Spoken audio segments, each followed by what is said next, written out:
Hello everyone, this is Kamalkant welcoming you all at iStudy online platform.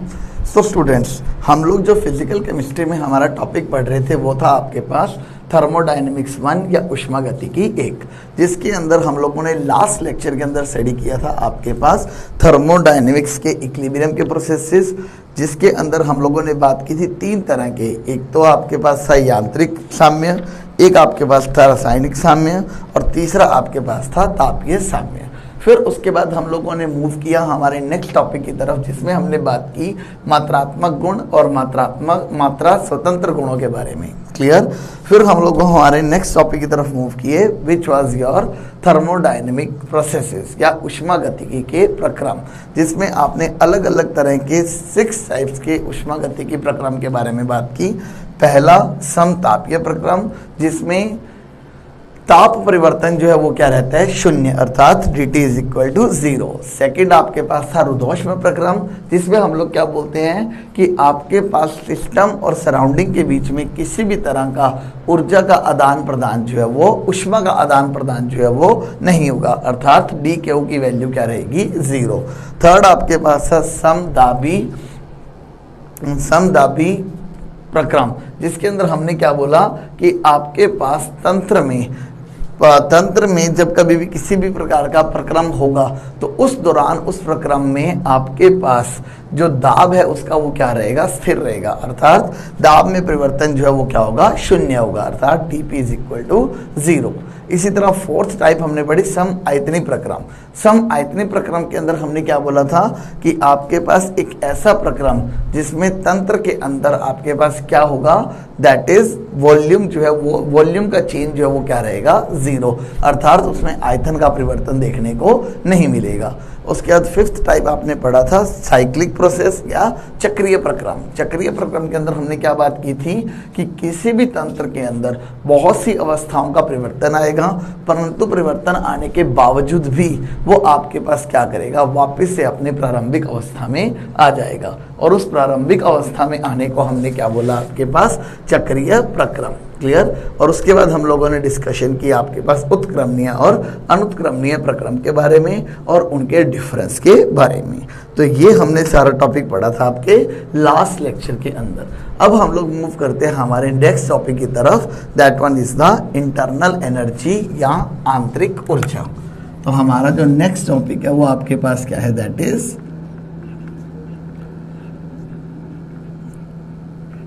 आंतरिक ऊर्जा या internal energy.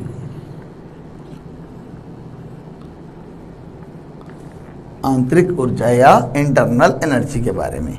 तो हम लोग यहाँ पे क्या बोलते हैं कि आपके पास जो कोई भी पदार्थ जिसके लिए आप कार्य कर रहे हो, वो पदार्थ हमेशा किसी न किसी एक निश्चित मात्रा की ऊर्जा के साथ जुड़ा हुआ होता है, और वो जो ऊर्जा की मात्रा है वो आपके पास किस पे निर्भर करती है, उस पदार्थ के दाब, ताप और आयतन के ऊपर निर्भर करती है।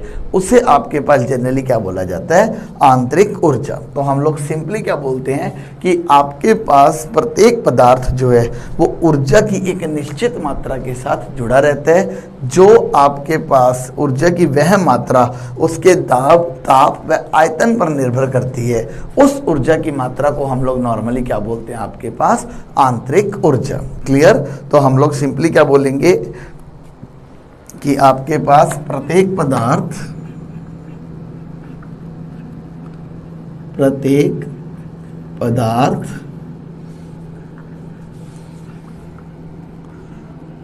ऊर्जा की एक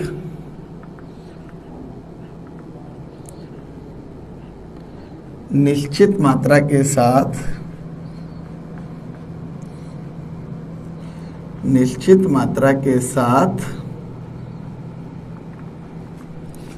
जुड़ा रहता है, निश्चित मात्रा के साथ जुड़ा रहता है, और ऊर्जा की यह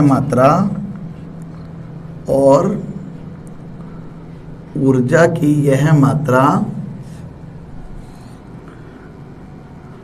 पदार्थ के ताप, दाब व आयतन पर निर्भर करती है। पदार्थ की इस ऊर्जा की मात्रा को पदार्थ की इस ऊर्जा की मात्रा को पदार्थ की आंतरिक ऊर्जा कहा जाता है। पदार्थ की आंतरिक ऊर्जा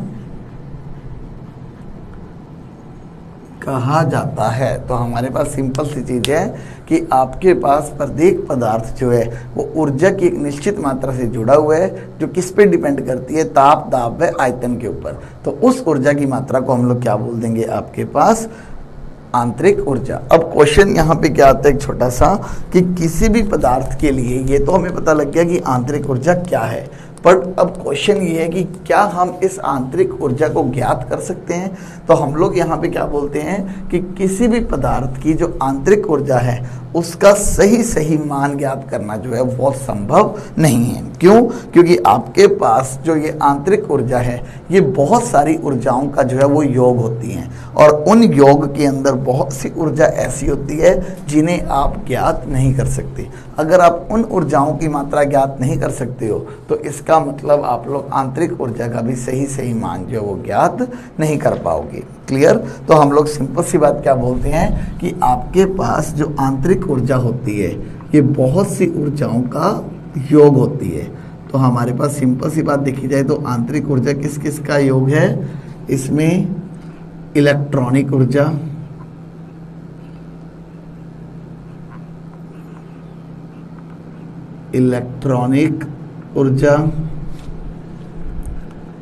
कंपन ऊर्जा,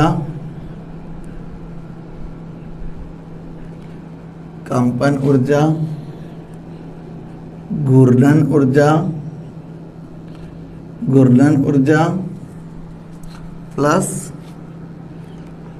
स्थानांतरण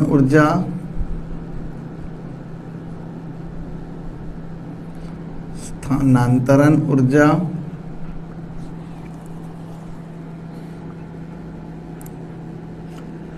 गतिज ऊर्जा,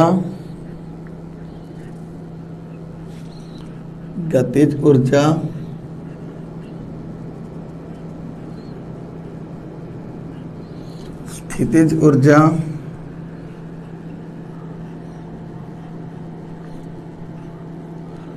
नाभिकीय ऊर्जा, और इस जैसी काफ़ी सारी ऊर्जाएं जो है इनके अंदर उपस्थित होती हैं। तो हम लोग क्या बोलते हैं कि हम इन सभी ऊर्जा की वैल्यू को सही ज्ञात नहीं कर सकते। अगर इनकी वैल्यूज हमें बिल्कुल करेक्टली नहीं पता होंगी तो इसका मतलब हम लोग आंतरिक ऊर्जा को भी कभी करेक्टली फाइंड आउट नहीं कर सकते हैं। तो सिंपल सी बात है कि मान लो इसके अंदर 50 तरह की ऊर्जाओं का सम है, बट उनमें से हम सिर्फ 45 ही ऐसी हैं जिनको निकाल पा रहे हैं। अब उन 5 की वैल्यूज तो हमें नहीं पता, और जब तक हमें उन 5 की वैल्यूज नहीं पता तब तक हम लोग आंतरिक ऊर्जा की वैल्यू जो है वो फाइंड आउट नहीं कर पाएंगे। तो इन्होंने सिंपल सा क्या बोला कि आंतरिक ऊर्जा एक पदार्थ के अंदर एक निश्चित मात्रा की ऊर्जा होती है जो उसमें ताप, दाब व आयतन की वजह से आती है, और ये आंतरिक ऊर्जा काफ़ी सारी ऊर्जाओं का क्या होती है, योग होती है। अब इन सब ऊर्जाओं की मात्रा जो है वो एग्जैक्टली बिल्कुल सही मात्रा में ज्ञात नहीं की जा सकती है। तो इस वजह से हम लोग आंतरिक ऊर्जा का भी जो मान है वो सही तरीके से ज्ञात नहीं कर सकते हैं। हाँ, परंतु ये जरूर है कि हम लोग ये बोल सकते हैं कि आप लोग आंतरिक ऊर्जा का सापेक्ष मान जो है वो ज्ञात नहीं कर सकते, बट आप उसके लिए ऊर्जा के मान के परिवर्तन को ज्ञात कर सकते हैं। तो हम लोग क्या बोलेंगे कि आंतरिक ऊर्जा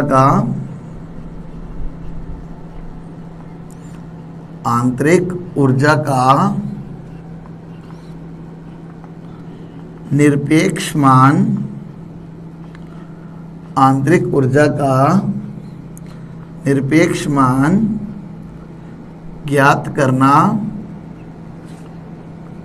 करना असंभव है, परंतु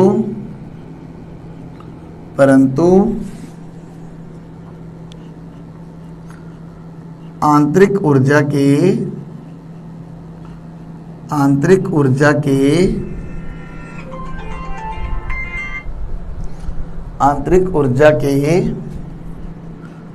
मान के परिवर्तन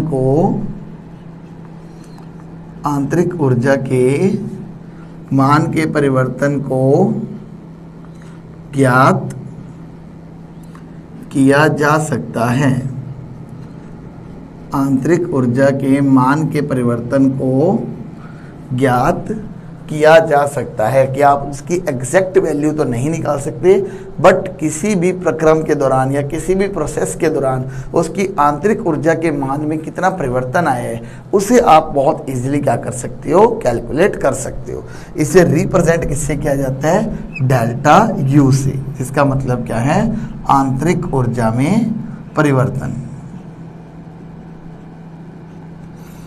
आंतरिक ऊर्जा में परिवर्तन, और ये आंतरिक ऊर्जा में परिवर्तन हमेशा किसके बराबर होता है, that is delta U is equal to U final stage, मतलब अंतिम अवस्था की आंतरिक ऊर्जा माइनस प्रारंभिक अवस्था की आंतरिक ऊर्जा, initial state, that is the you final minus you initial, और शॉर्ट में क्या लिख देंगे, यू एफ माइनस यू आई, कि आपके पास प्रारंभिक अवस्था की आंतरिक ऊर्जा कितनी है और आपके पास अंतिम अवस्था की आंतरिक ऊर्जा कितनी है। उन दोनों को अगर माइनस कर दें तो आपके पास क्या आ जाएगा, आंतरिक ऊर्जा में परिवर्तन। और हम लोग जो है ये डेल्टा यू का मान जो है इसे बहुत इजीली कैलकुलेट कर सकते हैं, क्लियर, जबकि हम लोग यू को कैलकुलेट नहीं कर सकते हैं। तो आंतरिक ऊर्जा को रिप्रेजेंट करने का आपके पास सिंबल क्या है, यू, क्लियर।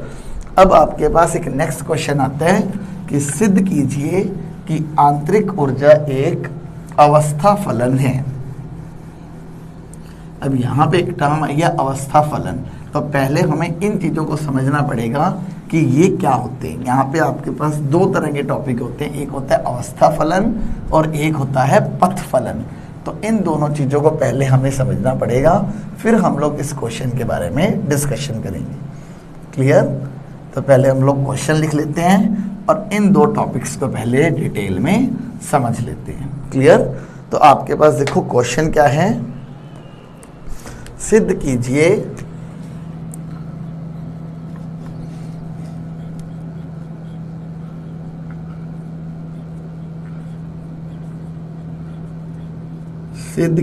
कि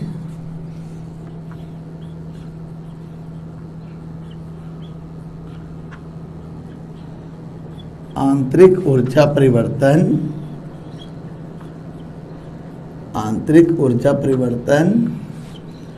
एक अवस्था फलन है। आंतरिक ऊर्जा एक अवस्था फलन है।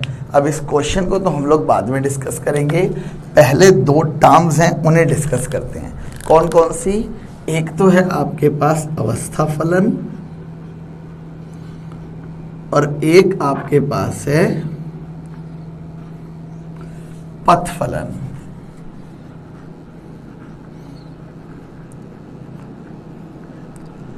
मान लीजिए आपने कोई भी क्या करना है, एक ऊष्मागतिकी का प्रक्रम करवाना है।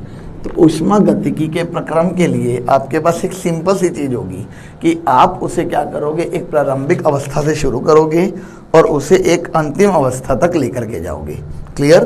तो मैंने मान लिया कि आपके पास जो सिस्टम है, जो तंत्र है, उसकी प्रारंभिक अवस्था क्या है, ए। ये क्या है आपके पास, इसकी प्रारंभिक अवस्था, और जो इसका पॉइंट बी है वो मान लो आपके पास क्या है, एक इसकी अंतिम अवस्था। अब किसी भी एक चीज ने, कोई भी एक क्वांटिटी है, उसने क्या करना है, ए से बी की तरफ जाना है। अब ए से बी की तरफ जाने के लिए वो ये रास्ता भी अपना सकते हैं, ए से बी की तरफ जाने के लिए वो ये रास्ता भी अपना सकते हैं, ए से बी की तरफ जाने के लिए वो ये रास्ता भी अपना सकते हैं। अब तीनों केसेस में देखो हमारे पास क्या प्रारंभिक अवस्था क्या रही ए और अंतिम अवस्था क्या रही बी, पर हर बार इसने अलग अलग रास्ता जो है वो चूज किए।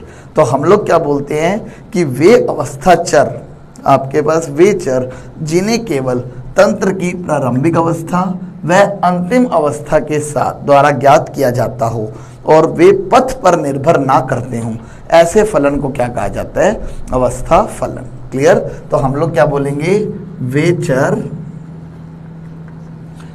चर जिन्हें केवल तंत्र के, वे चर जिन्हें केवल तंत्र के प्रारंभिक अवस्था, जिन्हें केवल तंत्र के प्रारंभिक अवस्था व अंतिम अवस्था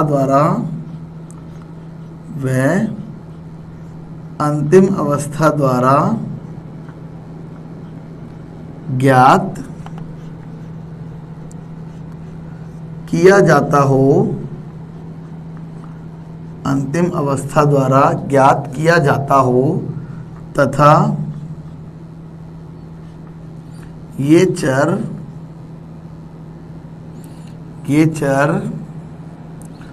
प्रक्रम के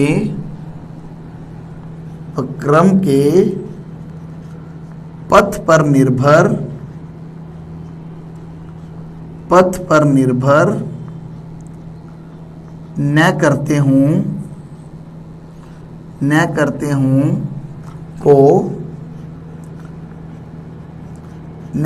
हों को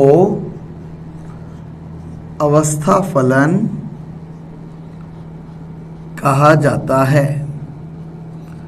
न करते हों को अवस्था फलन कहा जाता है। तो इन्होंने क्या बोला कि आपके पास वो क्वांटिटीज या वो चीजें जो केवल और केवल इसकी इनिशियल स्टेज प्रारंभिक अवस्था और अंतिम अवस्था के ऊपर डिपेंड करती हों, उन्हें इस चीज़ से कोई भी मतलब नहीं है कि आपने ए से बी की तरफ जाने के लिए कौन सा रास्ता अपनाया, उन्हें आपके पास क्या बोला जाता है, अवस्था फलन। क्लियर? और इसी तरह से अगर मैं पथ फलन को डिफाइन करूं तो हम लोग क्या बोलेंगे कि वे चर जिनका मान प्रारंभिक व अंतिम अवस्था तक लिए गए पथ पर निर्भर करता हो, उन्हें क्या बोला जाएगा, पथ फलन। क्लियर? तो हम लोग क्या बोलेंगे, वे चर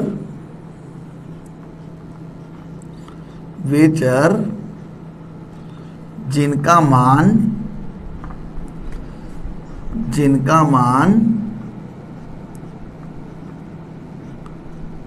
प्रारंभिक अवस्था से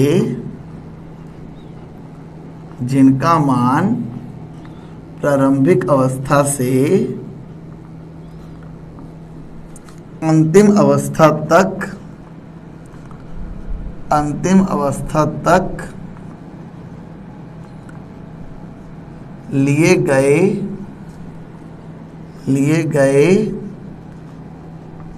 पथ पर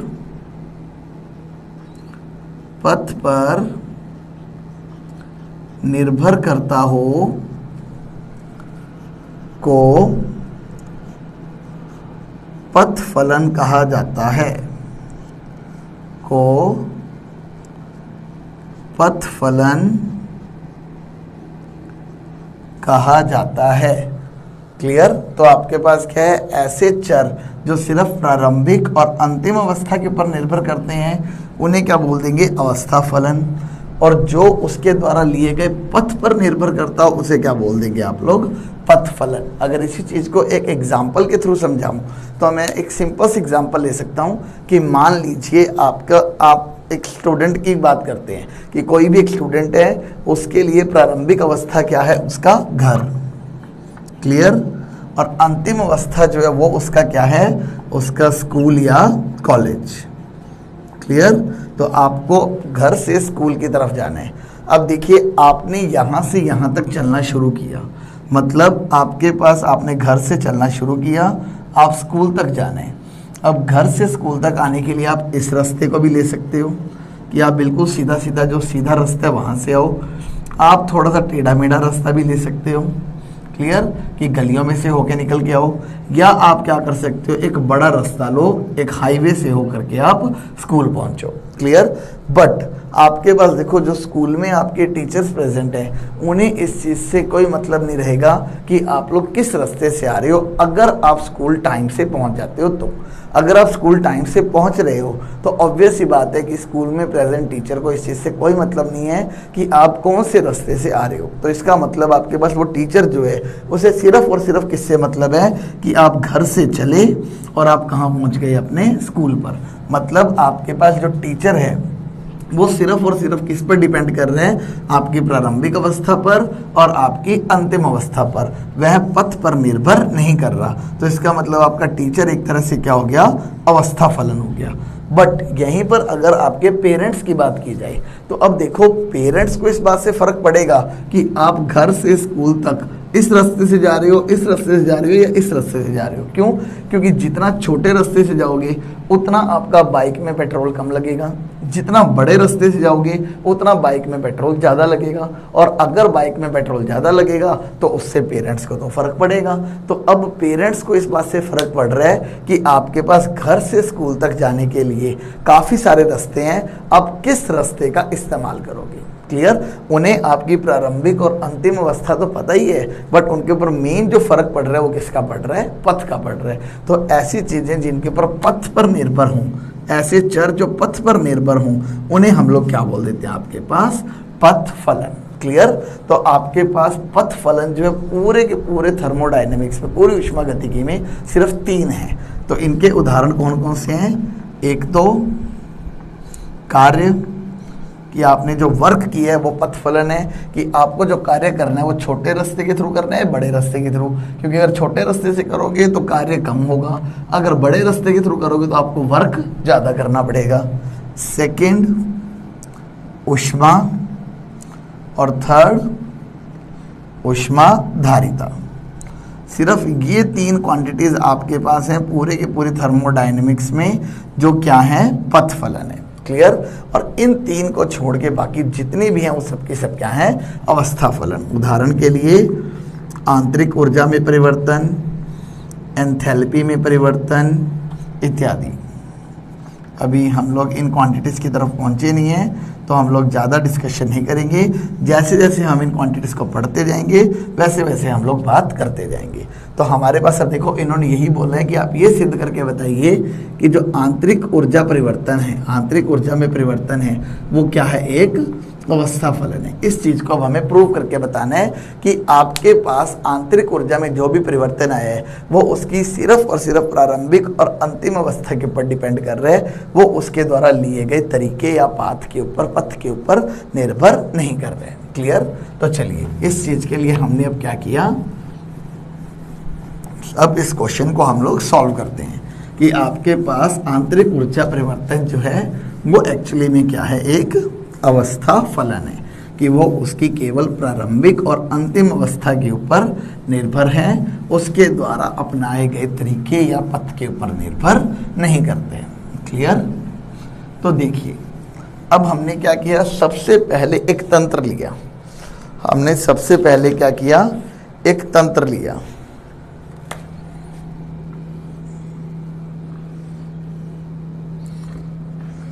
आंसर में तंत्र लिया। इस तंत्र में हमने क्या किया, जल की कुछ मात्रा भर दी,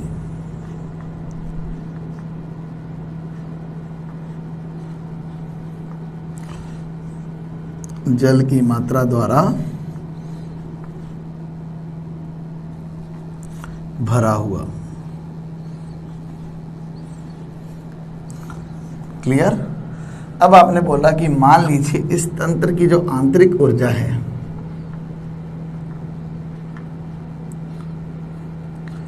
वो आंतरिक ऊर्जा है U1, क्लियर। अब आपने क्या करना है, इस तंत्र की आंतरिक ऊर्जा को बढ़ाना है। आंतरिक ऊर्जा को बढ़ा के आपने क्या कर देना है, इसकी अब इस आंतरिक ऊर्जा को बढ़ाने के मैंने क्या किए, दो तरीके किए।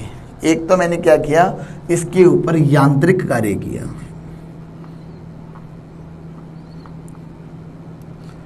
कितनी मात्रा का यांत्रिक कार्य किया, 1 किलो जूल। और दूसरी तरफ मैंने क्या किया, इसी आंतरिक ऊर्जा को बढ़ाने के लिए इसके ऊपर क्या किया, विद्युत कार्य किया। और ये विद्युत कार्य भी आपने कितना किया, 1 किलो जूल का किया। क्लियर। अब यांत्रिक कार्य कैसे होगा, आपने इस बर्तन के अंदर, यांत्रिक मतलब इसमें कोई ना कोई मोटर चला दी। मोटर चलाने का मतलब क्या हुआ कि आपने मान लीजिए एक पंखे नुमा जो हैंडल होता है उसको लिया और इसके अंदर तेजी से चलाना शुरू कर दिया। जैसे ही आप इसे तेजी से ऐसे चलाओगे तो इस पानी के अंदर क्या होगा, मोशन होगा, और इसके अंदर जो गति होगी वो क्या करेगी, इसकी आंतरिक ऊर्जा को बढ़ाएगी। और आपने कार्य किया कितना है, 1 किलो जूल का। और आपने वहीं पर क्या किया, सेम यही सिस्टम के अंदर क्या किया, विद्युत कार्य कर दिया, मतलब इसके अंदर विद्युत धारा छोड़ दी। कितनी मात्रा की, 1 किलो जूल कार्य की मात्रा की। अब हमने क्या किया, अब जो यांत्रिक कार्य करने के बाद जो आपका तंत्र था उसकी आंतरिक ऊर्जा देखिए तो आपके पास कितनी आई, U2। और 1 किलो जूल का विद्युत कार्य करने के बाद आपने आंतरिक ऊर्जा चेक की तो इसका भी कितनी मात्रा आई, U2। तो यहाँ पर आपके पास आंतरिक ऊर्जा में परिवर्तन कितना आया, that is U2 minus U1। यहाँ पर भी आपके पास आंतरिक ऊर्जा में परिवर्तन कितना है, U2 माइनस U1। तो हम लोग सिंपली क्या बोलेंगे कि आपके पास देखो आंतरिक ऊर्जा में जो परिवर्तन आया है वो अंतिम आंतरिक ऊर्जा माइनस प्रारंभिक आंतरिक ऊर्जा है। अंतिम आंतरिक ऊर्जा माइनस प्रारंभिक आंतरिक ऊर्जा है। तो आंतरिक ऊर्जा में परिवर्तन कितना आ रहा है, प्रारंभिक आंतरिक ऊर्जा और अंतिम आंतरिक ऊर्जा के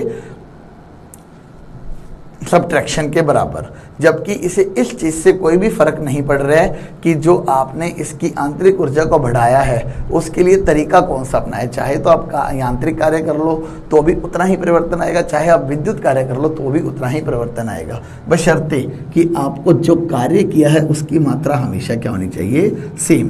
क्योंकि अगर कार्य की मात्रा अलग अलग होगी तो अपने आप आंतरिक ऊर्जा में परिवर्तन भिन्न भिन्न होगा।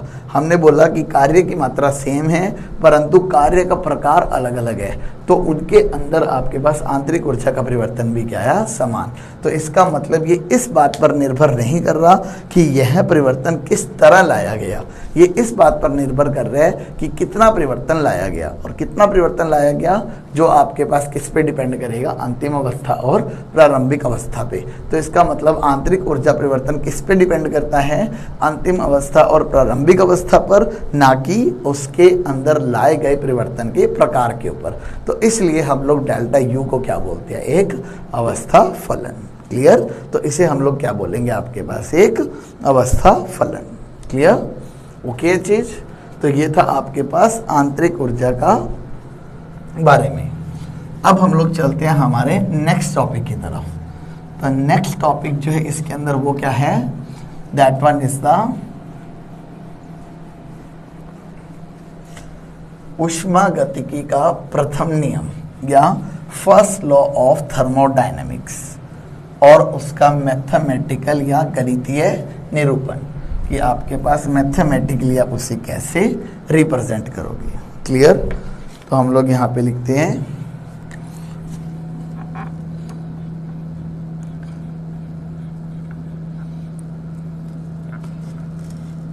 ऊष्मागतिकी का प्रथम नियम या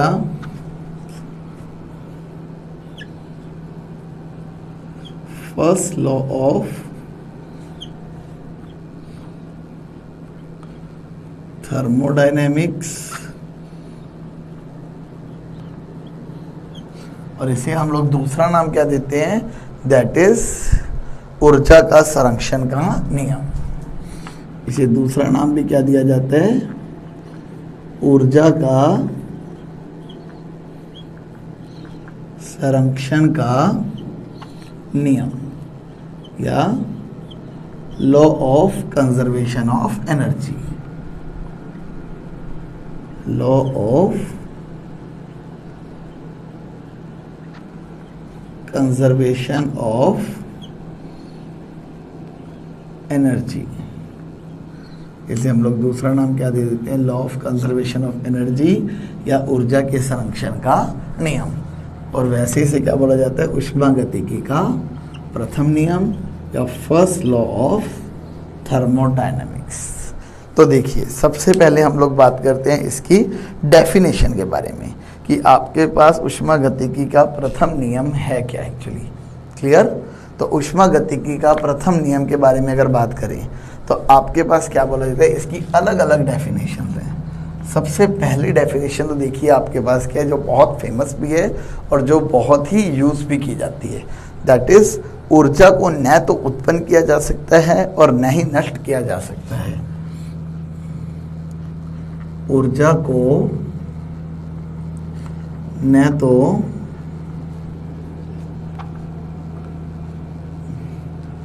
उत्पन्न किया जा सकता है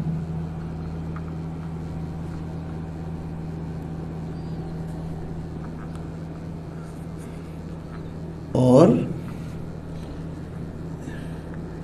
न ही नष्ट किया जा सकता है।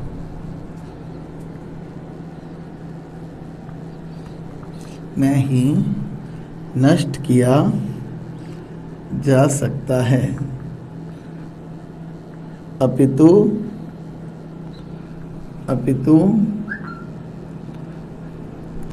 ऊर्जा की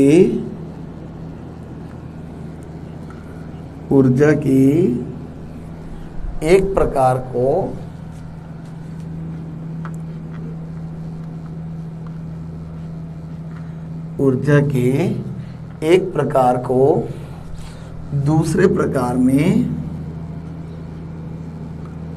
दूसरे प्रकार में परिवर्तित किया जा सकता है। परिवर्तित किया जा सकता है। तो आपके पास देखो इन्होंने क्या बोला है कि ऊर्जा को ना तो आप उत्पन्न कर सकते हो, पैदा कर सकते हो, ना ही ऊर्जा को नष्ट कर सकते हो, बट हाँ आप ऊर्जा की एक फॉर्म को दूसरी फॉर्म में कन्वर्ट जरूर कर सकते हो। लाइक सिंपल सी बात देखो, मेरे पास क्या है, कुछ मात्रा की ऊर्जा मेरी बॉडी में प्रेजेंट है। मैंने क्या किया, ताली बजाई। क्लियर। अब ताली बजाई तो क्या होगा कि मेरे पास यांत्रिक ऊर्जा जो है वो खर्च हुई। ताली बजाने पर क्या हुआ, मेरे हाथों ने काम किया तो मेरे बॉडी की यांत्रिक ऊर्जा जो है वो खर्च हुई। अब यांत्रिक ऊर्जा यहाँ पर खर्च हुई तो इसका मतलब मैंने तो अपनी यांत्रिक ऊर्जा को नष्ट कर दिया। जबकि फर्स्ट लॉ ऑफ थर्मोडायनेमिक्स क्या बोलते हैं, ऊर्जा को नष्ट नहीं किया जा सकते। क्लियर। तो हम लोग यहाँ पे सिंपल सी बात क्या बोलते हैं कि जैसे ही मैंने ताली बजाई तो यांत्रिक ऊर्जा तो नष्ट हुई, परंतु उसी के साथ आपके पास ध्वनि ऊर्जा जो है वो उत्पन्न हुई, साउंड एनर्जी जो है वो आपके पास उत्पन्न हुई है। तो इसका मतलब मैंने यांत्रिक ऊर्जा को तो क्या किया, खर्च किया, और उससे हमने क्या किया, साउंड एनर्जी मतलब ध्वनि ऊर्जा को मैंने क्या किया, बना दिया। तो इसका मतलब मैंने क्या किया, ऊर्जा की एक प्रकार को ऊर्जा के दूसरे प्रकार में क्या कर दिया है, परिवर्तित कर दिया है। क्लियर। तो आपके पास ऊष्मागतिकी का प्रथम नियम क्या बोलते हैं कि ऊर्जा को ना तो उत्पन्न किया जा सकता है और ना ही नष्ट किया जा सकता है, अपितु ऊर्जा की एक प्रकार को दूसरे प्रकार में परिवर्तित किया जा सकता है। क्लियर। इसी तरह से इसकी जो दूसरी डेफिनेशन है वो क्या बनती है कि किसी भी तंत्र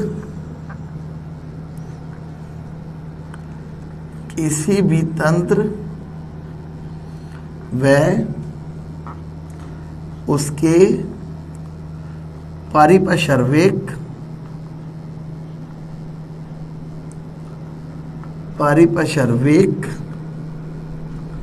की कुल ऊर्जा का योग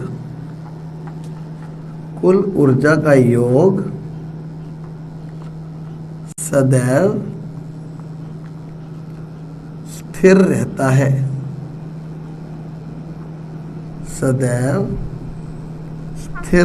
है। तो इन्होंने क्या बोला कि कोई भी तंत्र ले लो और उसका पारिपार्श्विक, उसकी सराउंडिंग ले लो, इन दोनों की कुल ऊर्जा का योग जो वो हमेशा क्या रहता है, कांस्टेंट रहता है, वो कभी भी चेंज नहीं होगा। हो सकता है तंत्र अपनी ऊर्जा पारिपार्श्विक को दे दे, हो सकता है पारिपार्श्विक इसको दे दे, बट दोनों की टोटल ऊर्जा जो है वो क्या रहेगी, हमेशा कांस्टेंट रहेगी। क्लियर। इसी तरह से अगर थर्ड डेफिनेशन की बात करूं तो थर्ड डेफिनेशन इसमें क्या है कि एक ऐसी मशीन बनाना असंभव है जिस पर ऊर्जा व्यय किए बिना कार्य प्राप्त किया जा सके। तो इसमें क्या है कि एक ऐसी मशीन बनाना, एक ऐसी मशीन बनाना असंभव है जिस पर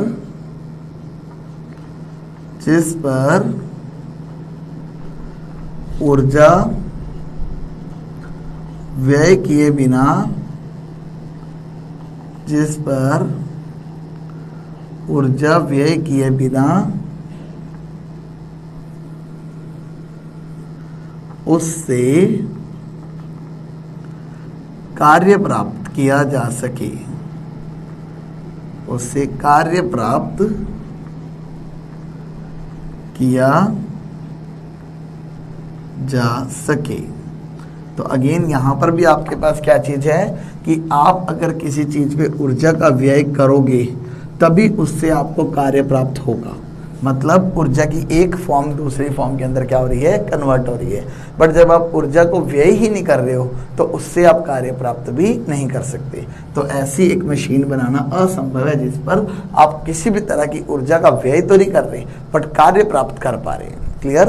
अगर आपको किसी भी चीज से कार्य प्राप्त करना है तो आपको उस पर किसी न किसी फॉर्म के अंदर किसी न किसी प्रकार में ऊर्जा का व्यय करना ही पड़ेगा। क्लियर। ऐसी कभी भी कोई मशीन नहीं बनी है जिस पर ऊर्जा व्यय किए बिना आप क्या करो, उससे कार्य को प्राप्त कर लो। क्लियर। तो ये आपके पास है ऊष्मागतिकी के प्रथम नियम की स्टेटमेंट्स या डेफिनेशंस। क्लियर। तो अब हमारे पास क्या है, ऊष्मागतिकी के प्रथम नियम का गणितीय निरूपण, कि आपके पास इसको मैथमेटिकली कैसे रिप्रेजेंट किया जा सकता है। क्लियर। तो मैं इस चीज को इरेज करता हूं।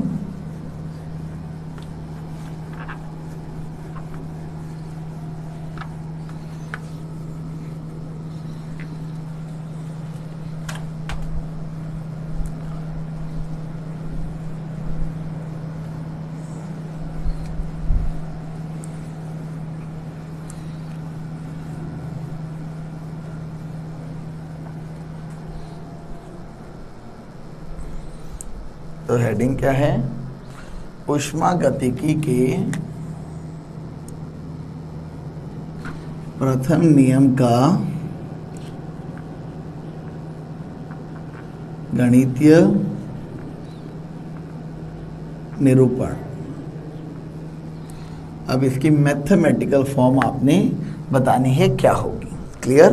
तो हमने क्या किया, कोई भी एक तंत्र लिया, उस तंत्र की आंतरिक ऊर्जा को हमने बढ़ाने का कार्य शुरू किया।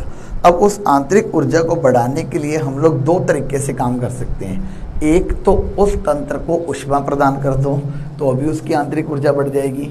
दूसरा, उस तंत्र पर किसी प्रकार का कार्य कर दो तो भी उसकी आंतरिक ऊर्जा जो है वो बढ़ जाएगी। तो हम लोगों ने यही काम किया कि हम लोगों ने क्या बोला कि माना जाता है कि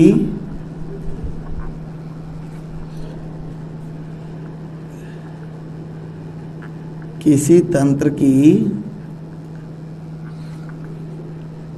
आंतरिक ऊर्जा U1 है, किसी तंत्र की आंतरिक ऊर्जा U1 है, फिर इसे बढ़ाने के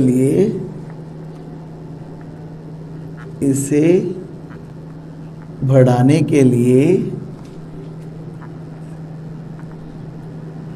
निम्न दो प्रयोग या तरीकों से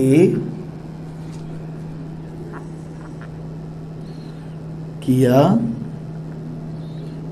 जा सकता है। निम्न दो प्रयोग या तरीकों से किया जा सकता है। तो इसमें सबसे पहला तो क्या बोले, तंत्र को Q मात्रा की ऊष्मा प्रदान करवाकर, तंत्र को Q मात्रा की ऊष्मा प्रदान करवाकर, एंड सेकेंड, तंत्र पर W मात्रा का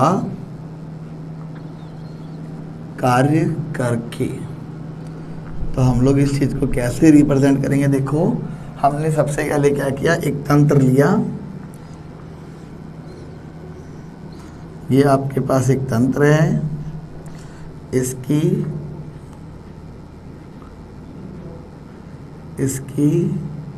प्रारंभिक आंतरिक ऊर्जा आपके पास कितनी है, इसकी प्रारंभिक आंतरिक ऊर्जा आपके पास मान लीजिए कितनी है, U1। क्लियर। आपने क्या किया, सबसे पहले इस तंत्र के ऊपर इसे ऊष्मा प्रदान कर दी। क्लियर। आपने जैसे इसे ऊष्मा प्रदान की तो अब इस तंत्र की आंतरिक ऊर्जा कितनी बन जाएगी, इस तंत्र की आंतरिक ऊर्जा बन जाएगी U1 प्लस Q। क्लियर। इसी तरह से अब आपने क्या किया, इस पर W मात्रा का कार्य कर दिया। अब W मात्रा का कार्य करोगे तो W मात्रा की ऊर्जा इसकी बढ़ जाएगी, तो अब इसकी ऊर्जा कितनी हो गई, U1 plus W plus Q, that is equal to U2, जो इसकी क्या है, अंतिम आंतरिक ऊर्जा। क्लियर। तो अब इस केस में आप लोग क्या बोलोगे कि आपके पास U1 plus Q plus W जो इसके इक्वल है U2 के बराबर। तो यहाँ पे Q प्लस W को ऐसे ही पड़ा रहने दो, U1 को ले जाओ दूसरी तरफ। अब U2 आपके पास क्या है, अंतिम आंतरिक ऊर्जा, U1 आपके पास क्या है, प्रारंभिक आंतरिक ऊर्जा। तो अंतिम माइनस प्रारंभिक आपके पास क्या होगा, आंतरिक ऊर्जा में परिवर्तन। तो आंतरिक ऊर्जा में परिवर्तन किसके इक्वल आ गया आपके पास, Q प्लस W के बराबर। क्लियर। तो आंतरिक ऊर्जा में परिवर्तन आपके पास क्या आ गया, that is Q plus W के बराबर। क्लियर। तो हमारे पास क्या आ गया, ये आपके पास क्या, फर्स्ट लॉ ऑफ थर्मोडायनेमिक्स, इसका मैथमेटिकल रिप्रेजेंटेशन। क्लियर। और IUPAC पद्धति के अनुसार हम लोग क्या बोलते हैं, IUPAC पद्धति के अनुसार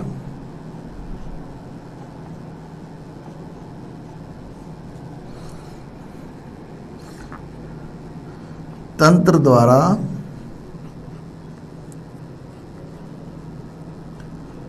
किया गया कार्य,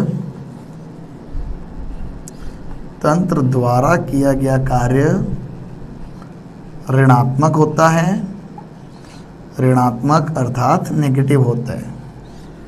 तंत्र द्वारा किया गया कार्य ऋणात्मक होता है। और सेकेंड, तंत्र पर किया गया कार्य, तंत्र के ऊपर किया गया कार्य हमेशा धनात्मक होता है। तंत्र पर किया गया कार्य हमेशा धनात्मक या पॉजिटिव होता है। क्लियर। तो आपके पास तंत्र द्वारा किया गया कार्य हमेशा क्या होगा, ऋणात्मक, और तंत्र के ऊपर किया गया कार्य हमेशा क्या होगा, धनात्मक। और तंत्र जब कभी भी खुद कार्य करेगा तो वो हमेशा क्या करेगा, प्रसार। तो आपके पास ये क्या बन गया, प्रसार कार्य। क्लियर। और आपके पास जब कभी भी तंत्र के ऊपर कार्य होगा तो उसमें हमेशा क्या होगी, संपीड़न होगी। तो इसे हम लोग क्या बोलेंगे, संपीड़न कार्य। तो अगर आप लोगों के पास प्रसार के लिए इक्वेशन लिखनी है तो प्रसार के लिए इक्वेशन क्या बन जाएगी, delta U is equal to Q minus W। Clear. और अगर आपको संपीड़न के लिए लिखनी है इक्वेशन तो आपके पास क्या बन जाएगी, delta U is equal to Q plus W। Clear. तो आपके पास W जो है वो दोनों के लिए अलग अलग होगा। अगर प्रसार के लिए है तो माइनस में रहेगा, और अगर संपीड़न के लिए है तो वो हमेशा क्या रहेगा आपके पास, पॉजिटिव। क्लियर, ओके चीज। अब इसमें देखो हमारे पास एक नेक्स्ट टर्म आई है जिसके बारे में हम लोगों ने अभी तक कोई बात नहीं की। हमने आंतरिक ऊर्जा के बारे में कर ली, ऊष्मा के बारे में कर ली, बट हमने अभी तक कार्य के बारे में कोई भी बात नहीं की है। तो अब हम लोग क्या करेंगे, कार्य के बारे में बात करेंगे। क्लियर, चलिए। तो अब हमारा नेक्स्ट टॉपिक जो इसके अंदर वो क्या है, दैट इज कार्य।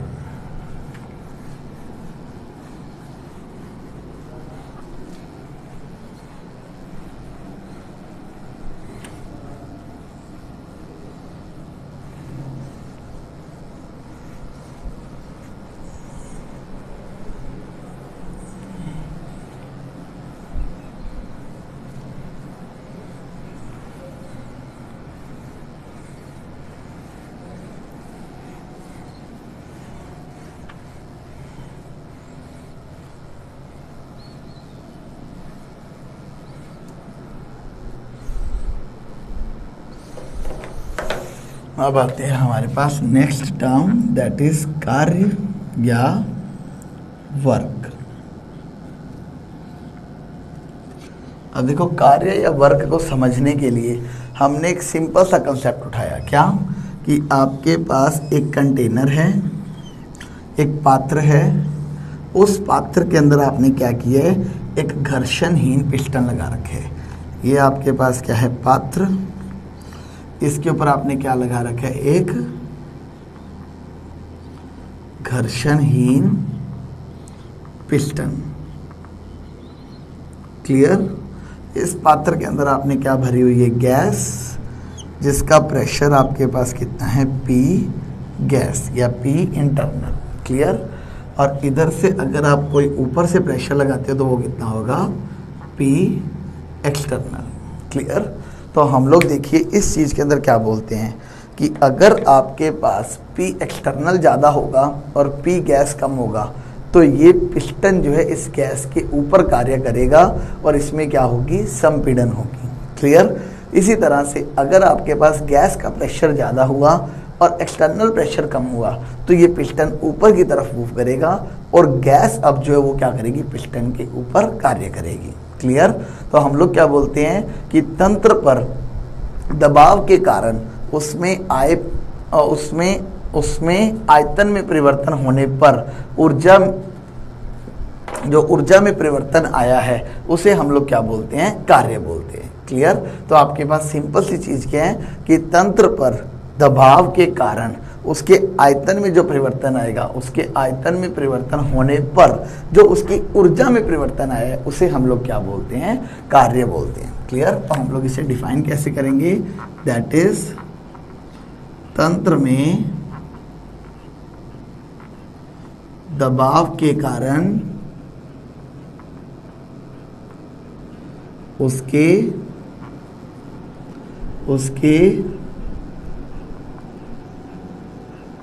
आयतन में जो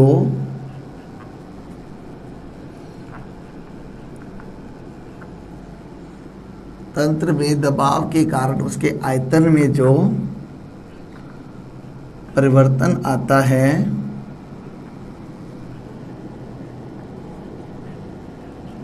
जिसकी वजह से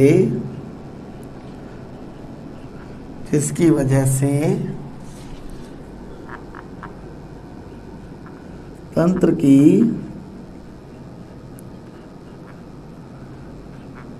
ऊर्जा में परिवर्तन आता है, ऊर्जा में परिवर्तन आता है,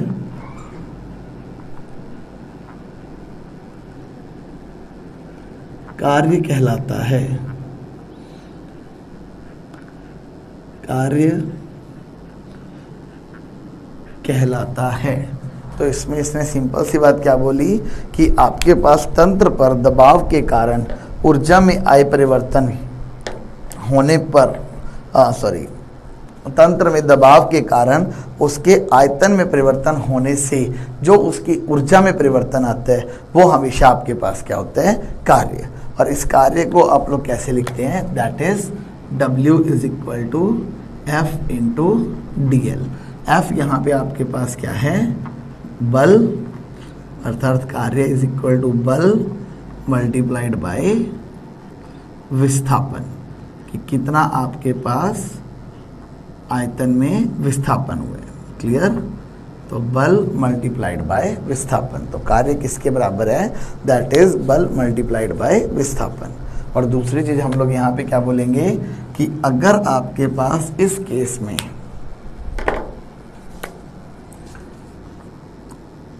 P एक्सटर्नल ज़्यादा होगा P गैस से, P एक्सटर्नल ज़्यादा होने का मतलब क्या हुआ कि आपके पास यहाँ पे क्या होगा, संपीड़न, और संपीड़न का मतलब आपके पास क्या है कि आपके पास पिस्टन द्वारा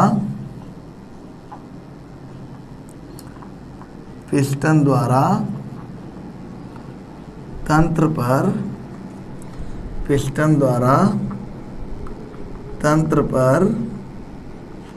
किया गया कार्य, पिस्टन द्वारा तंत्र पर किया गया कार्य। इसी तरह से अगर हम बोलें P एक्सटर्नल जो है वो लेस है प्रेशर ऑफ गैस से, तो अब गैस आपके पास क्या होगी, प्रसार होगी, एक्सपैंड होगी, प्रसारित होगी। तो इसका मतलब अब गैस द्वारा, मतलब तंत्र द्वारा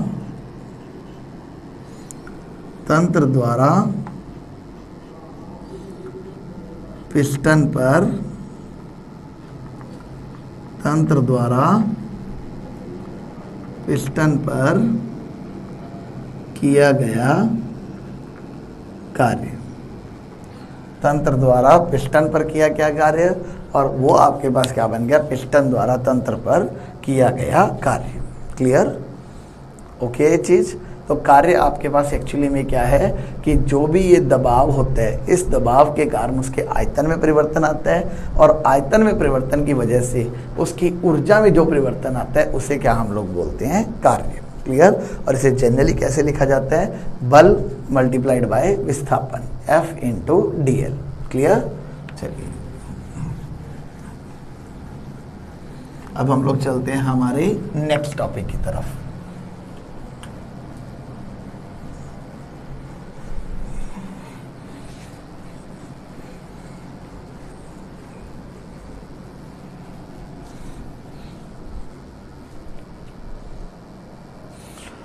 तो आपके पास अब नेक्स्ट जो है वो क्या है, समतापीय अनुत्क्रमणीय प्रसार में किया गया कार्य। इसके लिए हमें अब क्या है, फॉर्मूला जनरेट करके बताने हैं कि आपके पास क्या होगा।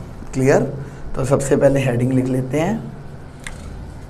सबसे पहली चीज तो क्या दी है, समतापीय। समतापीय मतलब आपके पास टेम्परेचर क्या रहेगा, स्थिर। उसके बाद क्या दी है, अनुत्क्रमणीय मतलब कि आपके पास प्रेरक बल और प्रतिरोधक बल के अंदर बहुत अधिक डिफरेंस होगा। थर्ड आपके पास क्या दिया है, प्रसार मतलब आपके पास क्या होगा, गैस जो है वो कार्य करेगी। समतापीय अनुत्क्रमणीय प्रसार में किया गया कार्य, में किया गया कार्य, इसकी वैल्यू फाइंड आउट करके बतानी है कि क्या होगा।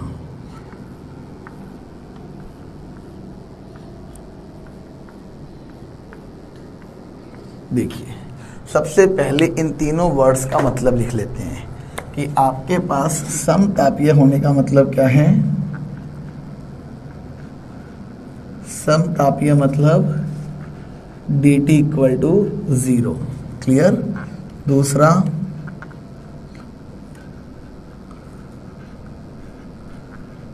अनुत्क्रमणीय होने का मतलब क्या है आपके पास कि या तो P एक्सटर्नल बहुत ज़्यादा होगा P गैस से,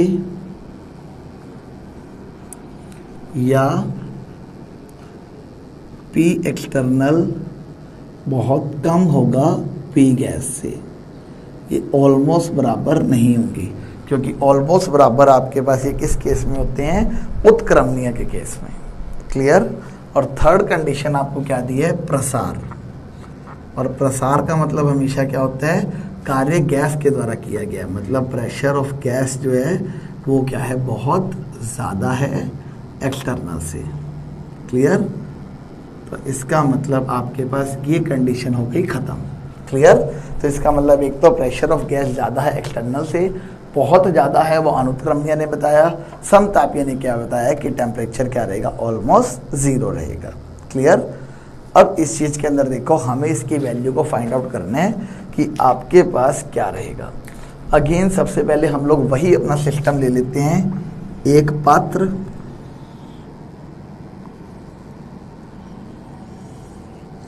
जिसमें क्या लगा हुआ है, एक घर्षणहीन पिस्टन। क्लियर? जिसके अंदर आपने क्या रखी हुई है, एक गैस, उसका प्रेशर आपके पास कितना है,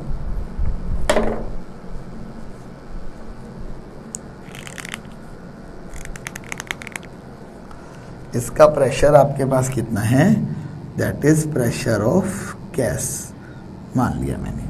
क्लियर? और बाहर से हम लोग जो प्रेशर लगा रहे हैं वो क्या है, P एक्सटर्नल। क्लियर? मान लीजिए शुरू में आपके पास जो इसका वॉल्यूम है वो कितना है, V1। प्रसार कर रही है तो इसका मतलब ये ढक्कन जो है वो थोड़ा सा क्या चला जाएगा, ऊपर की तरफ। तो आपके पास अंतिम वॉल्यूम जो इसका वो कितना हो जाएगा, V2। क्लियर? तो आपके पास जो वॉल्यूम का चेंज आया वो क्या है, V1 से V2 चेंज आया है। Clear? That is the volume changes from V1 to V2। और मान लीजिए आपके पास जो इसका एरिया है वो एरिया क्या है, area is equal to A। Clear? इसका जो एरिया है वो आपके पास क्या है, A। तो हमने सबसे पहली चीज़ यहाँ पे क्या बोली कि एक घर्षणहीन पिस्टन पर लगे सिलेंडर की कल्पना कीजिए जिसमें आदर्श गैस की एक निश्चित मात्रा भरी हुई है और सिलेंडर का जो क्षेत्रफल है वो आपके पास कितना है, A। तो हमने सिंपली क्या लिखा, सबसे पहले तो सिलेंडर का क्षेत्रफल, सिलेंडर का क्षेत्रफल कितना लिया है हमने, A सेंटीमीटर स्क्वायर। क्लियर? उसके बाद हमारे पास दूसरी चीज यहाँ पे क्या आएगी, दैट इज इसे V1 V2 मानने के बजाय ना हम लोग L1 L2 मानते हैं क्योंकि लेंथ की बात कर रहे हैं हम लोग। ठीक है? तो हमने क्या बोला, विस्थापन कितना हुआ है आपके पास, let it be L2 minus L1, that is DL centimetre. Clear? Third चीज हमने क्या मान ली, बाहरी दबाव कितना है आपके पास, that is P external. Gas का दबाव कितना है आपके पास, that is P of gas. Clear? तो ये चारों चीज़ें हमने लिख ली। अब इसके अंदर हम लोग क्या बोलेंगे कि प्रसार कार्य में पिस्टन द्वारा तय की गई दूरी अगर DL है तो इसका मतलब इसका वर्क डन कितना होगा, अगर कम दूरी तय की है तो वर्क डन भी कम होगा। तो DW किसके इक्वल हो जाएगा, F इंटू DL, जहाँ पे DW क्या है,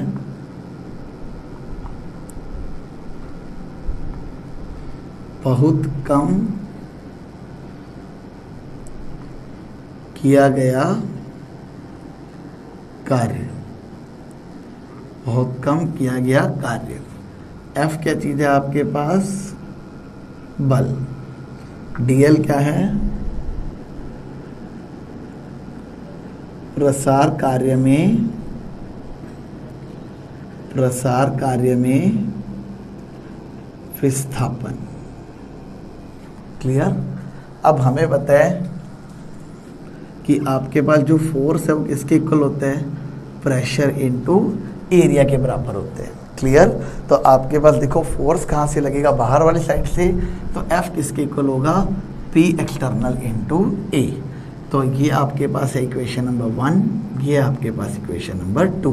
तो अब हम लोग क्या बोलेंगे, समीकरण 2 को 1 में रखने पर, समीकरण 2 को 1 में रखने पर क्या बन जाएगा आपके पास, that is dw is equal to P external into A into DL। अब area into length, area into length क्या होता है आपके पास, वॉल्यूम, दैट इज क्षेत्रफल मल्टीप्लाइड बाय लंबाई। ये क्या हो जाएगा आपके पास, आयतन। बट लंबाई बहुत कम है तो आयतन भी क्या होगा, बहुत कम होगा। तो आपके पास dw किसके बराबर आ गया, P एक्सटर्नल इंटू dV के बराबर। क्लियर। तो आपके पास स्मॉल वर्क डन किसके इक्वल आ गया, P एक्सटर्नल इंटू dV के बराबर। बट आपको अगर कंप्लीट वर्क डन चाहिए तो कंप्लीट वर्क डन के लिए आप लोग क्या करोगे, इंटीग्रेशन। तो हम लोग क्या करेंगे, उपरोक्त समीकरण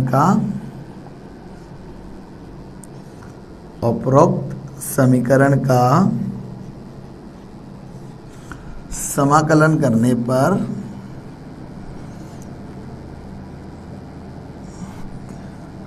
उपरोक्त समीकरण का समाकलन करने पर क्या बनेगा, integration of dw is equal to integration of P external into dV। अब dw का करोगे तो वर्क डन आपके पास क्या है, शुरू में 0 है, उस वक्त वॉल्यूम कितना है, V1। आपके पास वर्क डन जब W हो गया, मतलब सारा का सारा वर्क कर दिया, तो उस वक्त वॉल्यूम कितना है आपके पास, V2। क्लियर। तो dw का इंटीग्रेशन करोगे तो क्या बनेगा, सिर्फ W फ्रॉम 0 टू W, और यहाँ पे क्या होगा, P एक्सटर्नल बाहर, integration of dV from V1 to V2। तो ये क्या बन जाएगा, W minus 0 is equal to P external, dV का करोगे तो यहाँ पे क्या आ जाएगा, V from V1 to V2। तो क्या बन जाएगा, W is equal to P external V2 minus V1। तो आपके पास W किसके इक्वल आ गया, P एक्सटर्नल इंटू dV के बराबर। तो आपके पास समतापीय अनुत्क्रमणीय प्रसार में किया गया कार्य कितना है, इतना, that is work done is equal to P external into dV, that is P external into dV नहीं, इसे डेल्टा V लिखेंगे हम लोग। यहाँ पे डेल्टा V आपके पास क्या है, चेंज इन वॉल्यूम। क्लियर। तो हम लोग क्या बोलेंगे कि यदि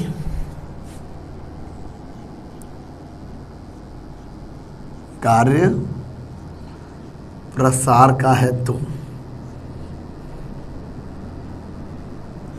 यदि कार्य प्रसार का है तो आपके पास W किसके इक्वल है, P external into delta V के बराबर। क्लियर है चीज, ओके पॉइंट। तो आपके पास सिंपली हमने क्या किया है, dw की वैल्यू लिखी, फोर्स हमेशा किसके इक्वल होता है, एक्सटर्नल प्रेशर इनटू एरिया के, उस वैल्यू का पुट किया, एरिया इनटू लेंथ क्या हो जाएगा, वॉल्यूम, आयतन, उसका हमने क्या कर दिया, इंटीग्रेशन करके हमने सॉल्व कर दिया। तो आपके पास समतापीय अनुत्क्रमणीय प्रसार में किया गया कार्य जो वो क्या आ गया, this one, that is W is equal to P external into delta V।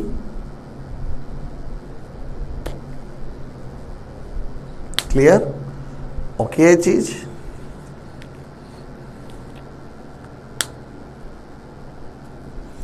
और आपके पास अगर कार्य प्रसार का है, प्रसार का कार्य होने का मतलब क्या होता है कि that is work done by the system, और वर्क डन अगर तंत्र द्वारा किया जा रहा है तो आपके पास क्या होगा, -W आ जाएगा यहाँ पे, क्योंकि यदि कार्य प्रसार का है तो -W is equal to P external to delta V, क्योंकि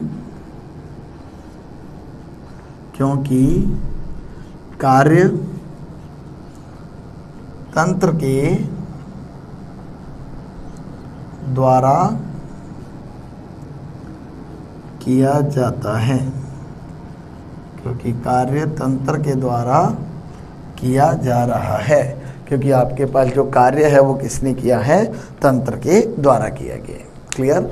और प्रसार में हमेशा कार्य कौन करता है, तंत्र करता है। गैस एक्सपैंड हो रही है तो तंत्र अगर कार्य कर रहा है तो क्या आएगा, हमेशा work done negative. Clear, okay ये चीज। चलो फिर हम लोग अब मूव करते हैं हमारे नेक्स्ट टॉपिक की तरफ, दैट इज समतापीय उत्क्रमणीय प्रसार में किया गया कार्य।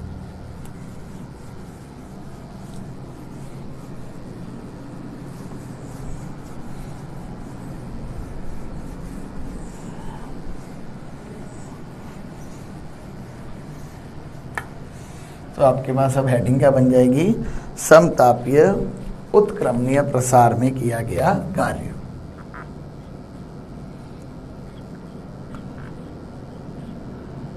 समतापीय उत्क्रमणीय प्रसार में किया गया कार्य। अब इसके अंदर देखो आपके पास क्या है, हमने अनुत्क्रमणीय से काम को शुरू किया और इसे उत्क्रमणीय के लिए काम करेंगे। तो हमने बोला कि यदि कार्य प्रसार का है, यदि कार्य प्रसार का है वह अनुत्क्रमणीय तरीके से, अनुत्क्रमणीय प्रक्रम द्वारा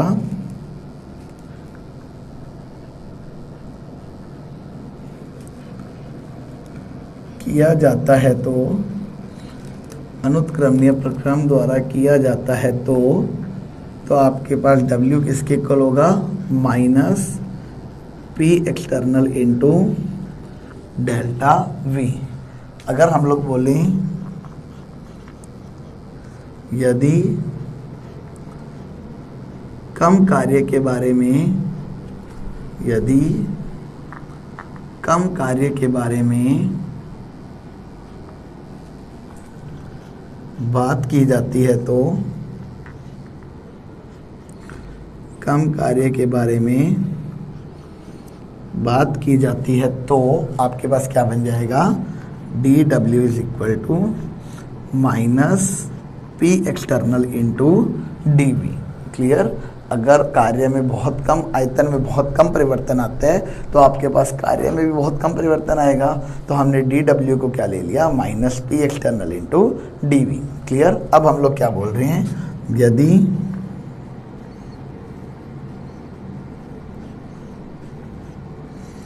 यहाँ लिखते हैं, यदि नहीं, यहाँ उत्क्रमणीय प्रसार से पहले गैस का आयतन V1, गैस का आयतन V1 व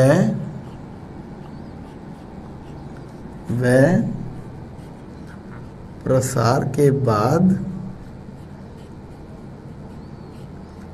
गैस का आयतन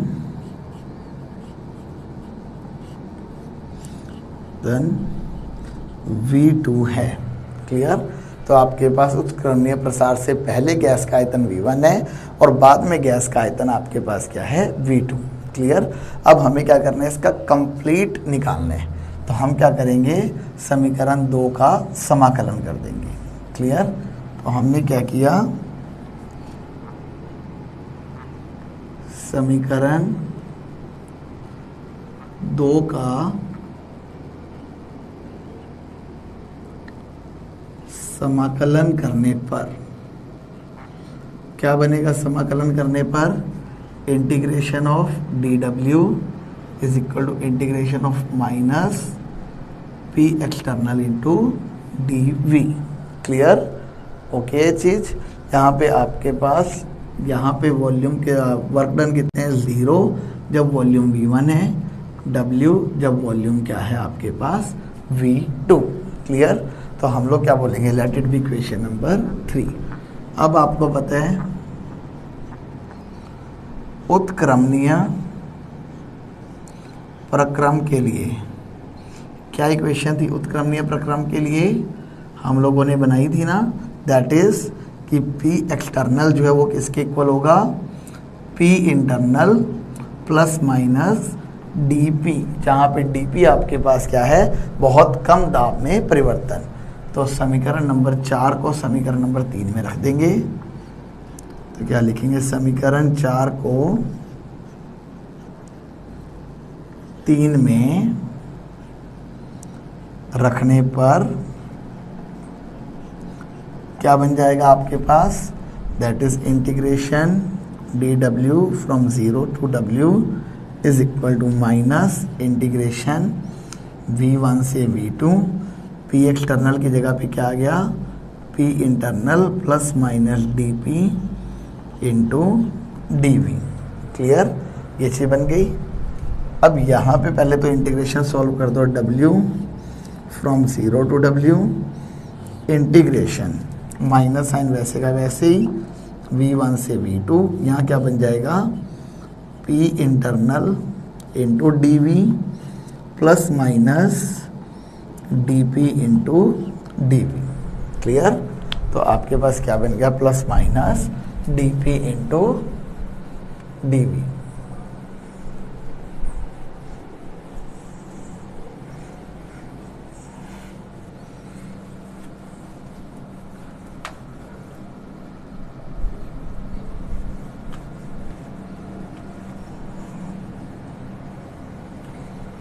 ओके चीज। अब ये इंटीग्रेशन को ओपन अप करो तो यहाँ क्या बन जाएगा, w minus 0 is equal to minus sign integration v1 से v2 p internal into dv minus integration v1 से v2 dp इंटू dv। तो हम लोग क्या बोलेंगे, dp इंटू dv जो है, dp into dv is very small. तो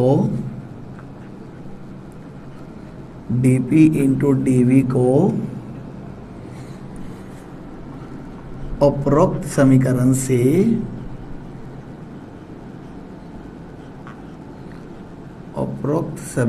से उपेक्षित किया जा सकता है, उपेक्षित किया जा सकता है। तो आपने इसकी उपेक्षा की तो आपके पास क्या बन गया, w is equal to minus v1 से v2 p internal into dv। अब हमें पता है p इंटरनल क्या है, अब p इंटरनल एक्चुअली में क्या होता है आपके पास, प्रेशर ऑफ गैस। क्लियर, तो आपके पास क्या बन गया, w is equal to minus v1 से v2 pressure of gas into dv। Clear, अब हमें पता है जो गैस आपके पास थी वो कौन सी गैस थी, आदर्श गैस। क्लियर,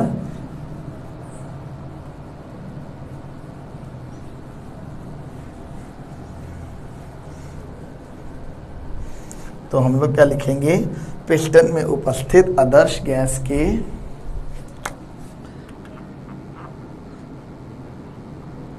पिस्टन में उपस्थित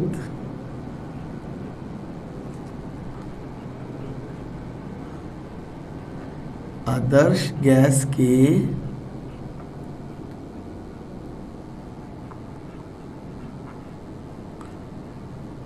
समीकरण के अनुसार, पिस्टन में उपस्थित आदर्श गैस के समीकरण के अनुसार आपके पास क्या बनेगा, pressure of gas into v is equal to nRT। तो प्रेशर ऑफ गैस किसके इक्वल हो जाएगा, nRT अपॉन v। क्लियर, तो आप इसे क्या करोगे, इक्वेशन नंबर 5 में पुट कर दोगे। मान लीजिए इसे इक्वेशन नंबर 6, तो हम क्या बोलेंगे, समीकरण 6 को 5 में रखने पर, समीकरण 6 को 5 में रखने पर क्या जाएगा आपके पास, w is equal to minus v1 से v2 N R T upon V into D V. अब देखो समतापीय है तो टी भी कॉन्स्टेंट, आर भी कॉन्स्टेंट, एन भी कॉन्स्टेंट, तो ये तीनों चीज़ें तो क्या आ जाएंगी बाहर, तो माइनस एन आर टी बाहर, इंटीग्रेशन में क्या रह गया D V upon V from V one to V two. अब डी वी अपॉन वी का इंटीग्रेशन आपके पास क्या होता है natural log of V. Clear? तो इसका इंटीग्रेशन आपके पास क्या बन गया नेचुरल लॉग ऑफ वी।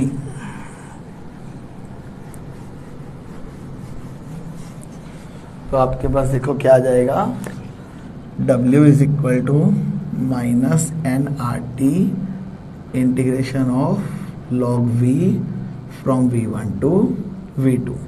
तो क्या बनेगा W is equal to minus N R T upper limit log V two minus lower limit log V one. तो आप लोग इसे अगर सॉल्व करें तो क्या बनेगा log A minus log B क्या होता है लॉग ए अपॉन बी, तो V two upon V one. और नेचुरल लॉग को अगर सिंपल लॉग में कन्वर्ट करते हो तो 2.303 से मल्टीप्लाई, तो 2.303 N R T log of V two by V one.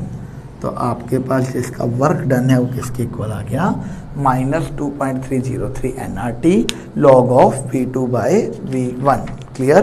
तो आपके पास क्या इक्वेशन बन गई ये इक्वेशन बन गई समतापीय उत्क्रमणीय प्रसार में किया गया कार्य कितना होगा W is equal to minus 2.303 N R T log of V two by V one. Clear? Okay चीज, everyone is okay about this? Clear? चलिए, तो फिर हम लोग आज का टॉपिक हमारा यहीं पे फिनिश करते हैं, जिसके अंदर हम लोगों ने आपके पास डिस्कशन किया आंतरिक ऊर्जा के बारे में, आंतरिक ऊर्जा परिवर्तन के बारे में डिस्कशन किया।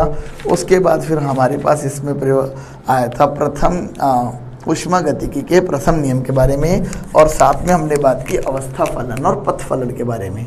फिर उसके बाद हमने उसका गणितीय निरूपण दिया ऊष्मागतिकी के प्रथम नियम का, और हमने कार्य को एक्सप्लेन करते हुए समतापीय अनुत्क्रमणीय प्रसार में और समतापीय उत्क्रमणीय प्रसार में किए गए दोनों प्रकार के कार्य फाइंड आउट किए। अनुत्क्रमणीय प्रकार में आपके पास कौन सा था, that is W is equal to minus P external into delta V, यदि प्रसार कार्य है तो, और अगर आपके पास संपीड़न कार्य है तो क्या हो जाएगा पॉजिटिव। क्लियर? ओके चीज, तो चलिए फिर हम लोग मिलते हैं हमारे नेक्स्ट लेक्चर के अंदर with the new topic. Till then thank you so much.